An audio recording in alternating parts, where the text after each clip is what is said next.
set by South African groups for undocumented foreigners to leave the country. Despite the deadline, the federal government assured Nigerians still in South Africa of their continued safety, pledging sustained high-level diplomatic engagement with the South African government to protect their interest. On the version of so Nigerians acting High Commissioner to South Africa, Temitope Ajayi, on Tuesday said many Nigerians stranded outside the country's mission in Pretoria during the anti-migrant protest ignored the embassy's directive and instead responded to announcements made by community members. He said the Nigerian community here puts people in a difficult situation. Our agreement was that it is only when the flight is coming that we call the people who are captured on the list, because we have a list for different batches. The last time we called them, the community went overboard to announce that everybody should report, whereas that was not the case. It is not what we asked them to do. Yes. So the deadline has elapsed. The deadline was yesterday when the South African government announced that those who are residing in their country illegally should vacate the country. And that also was followed by a street protest in South Africa. And I think that protest started on Monday, and it also splitted through Tuesday. And so we don't know if another protest will continue today in South Africa. But the most important thing is that the Nigerian government have started evacuating people who voluntarily want to leave. Those who maybe are in the category that maybe their documents are not complete. They are staying in the country illegally, because it is now this is a lesson for those who are still thinking about leaving the country to another country. That is Nigerians who are thinking about leaving the country. If for instance, you have the desire, or if you have decided to leave the country, to another country, it is expected of you to make sure that whatever document that is required of you meets those documents, have those documents complete, so that when you get into that country, you will not be embarrassed. When you get into that country, you will not, be thrown out or, repatriated or deported, from the country. Because what those people are doing, what the South African government is doing is, in the other way, deporting Nigerians from that country, from their country. So I want to urge Nigerians, irrespective of your aspiration, to find a greener pasture. Whatever country that you want to find your greener pasture, make sure that before you travel to that country, make sure that your papers are complete.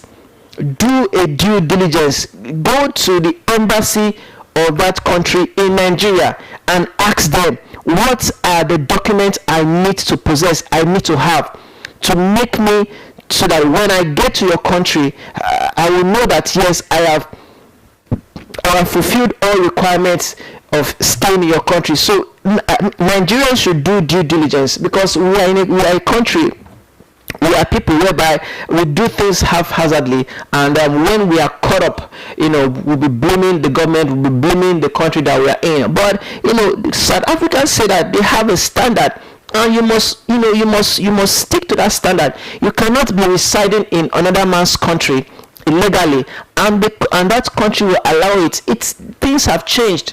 The way countries allow people to stay in their country, to allow foreigners to reside in their country, is different from what is being done decades ago. Okay, who can imagine if the US years ago, you never can tell that a leader will rise up one morning and start deporting people out from the United States of America, not even the US, in the UK and other parts of the country. So countries are now tightening their immigration laws, and you that want to jet out of the country to another country, it is expected of you to make sure that you do a proper research. Go to the embassy of that country in your own country and ask questions. It is not a crime to ask questions. If you don't know, you ask. Like my lecturer used to say, when in doubt, you ask. If you're not sure of what you're expected to do, ask questions, so that when eventually you are granted the visa, you enjoy your stay in that country. And also, Nigerians are fond of overstaying their visit in any foreign country. The laws are there. If you obey the law, nobody will come after you. It is when you disobey the law, it is when you default, that is when the government of that country will start coming after foreigners, will start coming after you, because you have in one way or the other broken the law. And also, one thing again that I want to say is that the Nigerian government, they knew fully well that these are the number of people that because I expect,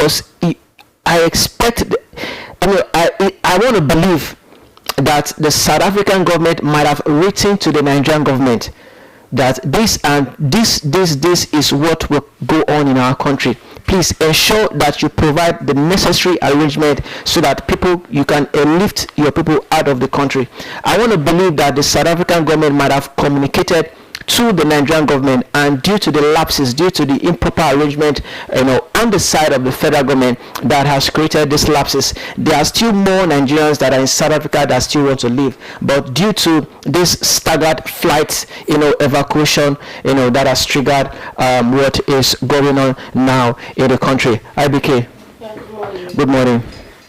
So, what does it say about this repatriation of a thing in South Africa? What I have to say is, migration is normal. Everybody moves from one place where they see opportunity, where they see good things.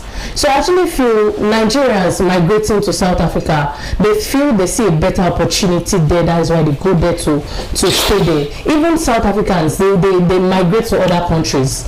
Even Nigeria, they migrate to other countries. So I actually feel because of illegal activities of few individuals, they should not just judge the nation. They should not judge everybody. People go there because of opportunity. We should not be limited to our country alone. We should see other countries, how better opportunities are in other countries too. So we shouldn't judge because of few people's action, but we should judge everybody in Nigeria in total. All right. A comment here. This is coming from Detunji Dewo. After that, I played that video. In response to that video, that audio I played earlier, he said, from Lagos to anywhere, hustle is always in the first gear. But seriously, if talent was a crime, some of us would need an international warrant at this point. The real goal is to make home sweet enough that nobody feels like a case study abroad. Okay, so what this person is saying is that the Nigerian government should make sure that the environment is enabling enough, for talents, to thrive in the country. Make sure that you develop your country. The reason why people, just like Ibuko did say, the reason why people are leaving the country is because the government themselves, the federal government of Nigeria themselves, has failed to make sure that the needed things are on ground. Okay, if the environment is not amenable enough, people will leave the country and go to elsewhere to make to survive. But because people have discovered that, well, if I continue with this situation that is going on in the country, I may not be able to make it. So that is the main reason why they have to leave. And you cannot tell people not to leave your country. The only way you can do that is to make sure that you provide the necessary things for people to stay in your country. And this is also coming from Oma Ann. I hope she finds the support she needs to rebuild her life and succeed in Nigeria. Another comment says that economic frustration often gets directed at visible groups, but reducing a complex issue to hardworking versus lazy oversimplifies a much deeper problem. Okay, so better to come back home than lost her life in their evil xenophobic act in South Africa. This is from Shamsuddin. Welcome back. You will start well again. okay, over in Nigeria. Okay. So what about what we refuse to travel out? What then do the government do for us? I do not us now us no sabi business. Okay. So yes, we will continue to monitor the development in South Africa. I will continue to monitor the development in South Africa. Okay, this is one of the this is one of the crusader of the protest. I don't know if his name is here, but a prominent anti. I don't even know his name, so I don't know if I should mention his name. Okay, but let me see. So going back in terms of rendering assistance to people that have returned to the country, this is from, see if I can bring that. Yeah, so the Nigerian Citizens Association South Africa Western Cape Province, Mr. Leo Azebiokai, urged the federal government to strengthen diplomatic engagement with South Africa to address the challenges facing Nigerians in the country amid renewed anti-immigrant protest. He called on the federal government to urgently intensify efforts to evacuate stranded Nigerians in South Africa. Azebiokai said Abuja should use diplomatic channels to facilitate the renewal of immigration documents and improve the welfare of Nigerians living in South Africa. According to him, many Nigerians became undocumented not because they deliberately violate immigration laws, but because they encounter difficulties renewing their Nigerian passport in South Africa permits. He explained that the Nigerian consulate in Johannesburg remains the only center where Nigerians can renew their passport, forcing many to travel long distances from other provinces, at considerable expense. People travel from different provinces to Johannesburg just to renew their passport. A return flight from Cape Town can cost more than 3,000 rands, and many simply cannot afford it, he said. Azebiokai noted that although Mikasa leaders had repeatedly appealed to the consulate to deploy mobile passport enrollment facilities to other provinces, they had been informed that the mission was still awaiting approval and equipment from Nigeria. So another issue again that has left Nigerians in South Africa not to be recognized illegally is because there have been some lapses from the federal government to create more mobile passport renewal facilities or structures in South Africa, because according to this particular individual who is the leader of who is the deputy chairman of Nigerian Citizens Association in South Africa, Mr. Leo Azebiokai, who is saying that the reason why most Nigerians living in South Africa is because of the inability for them to renew their passport. And according to him, it is only one center that all Nigerians in South Africa would have to come to renew their passport. So I think also that the Nigerian government needs to step up, their activities when it comes to the ambassadorial appointments, in other country. Have more, passport renewing centers in South Africa other than just only one center. It's a big problem, that the people are facing there in South Africa. All right, let me see if we can do one more thing. Yes, ambassadors advise FG. Retired ambassadors also called on the federal government to strengthen diplomatic engagement with South African authorities, accelerate the evacuation of Nigerians willing to return home, and pursue long-term measures to prevent recurring attacks, and the mistreatment of Nigerians in the country. So this is my say.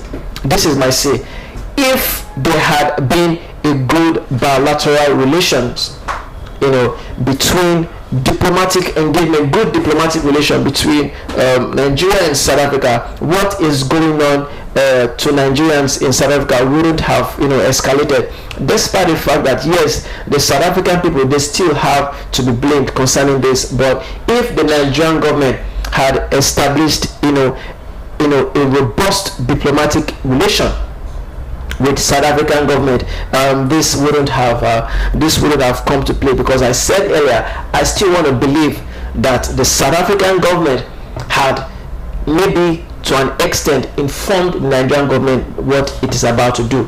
The South African cannot just wake up one morning and say that we are giving your people in our country a deadline, for them to leave the country. There ought to have been, I want to believe that there ought to have been several communications as regards to this. There ought to have been several communications as regards to this concerning the action that the South African government, has taken so far. So we want to pray and wish that at the end of the day, when the evacuation continues, that more Nigerians will be lifted, leaving the country. So, and those that have returned to the country, they are seeking assistance, and I want to believe that the federal government will not leave them empty-handed. Give them the necessary support to start their life, to start with their life where they end it here, in the country, so that the everything will be smooth and running here in the country. Now, another thing again that I want to highlight, the National Association of University Students has condemned the reported xenophobic attack against Nigerians in South Africa, warning of nationwide protest if the South African government fails to address the situation within 1 week. Speaking at a press conference, NOW's President Meshach Nwankwo decried what he described as rising attacks, intimidation, and hate speech targeting Nigerians and other African nationals, saying the incident had heightened the fears among Nigerian students and citizens. He said, and I quote, "The National Association of University Students unequivocally condemns every act of xenophobia, hate speech, and violence directed against Nigerians and indeed any African living lawfully in another African nation." All right, so like I said earlier during the newspaper review, I will put a call to a friend of mine in South Africa to see if we can have a program especially for this particular this development in South Africa, and ask her what is really going on in South Africa. Why are your people hitting us?